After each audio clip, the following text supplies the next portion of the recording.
So what I've done is I've hooked up our 4 to 20 milliamp signal generator to simulate a remote input. So if this had a remote input along with all our other setup, we'd hold this down, we get to A set, and I'm going to go to function. Now once we get to function, I'm going to cycle function instance 1. Our level high, our function is none right now. So we're going to hit the down arrow, and now it's going to be remote enable. And then I'm going to back out. So right now, this is in local control. And since we changed that function, when we hit the easy one,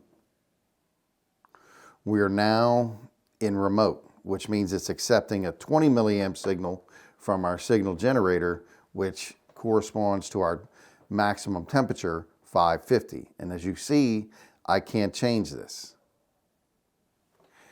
And when I change this to our 4 milliamp signal, you're going to see it go to our minimum, which is 70. And as you see, I still can't change this. Now to get out of remote mode, we just hit the easy one button again. The easy one goes off, and you can see now I'm back into local control.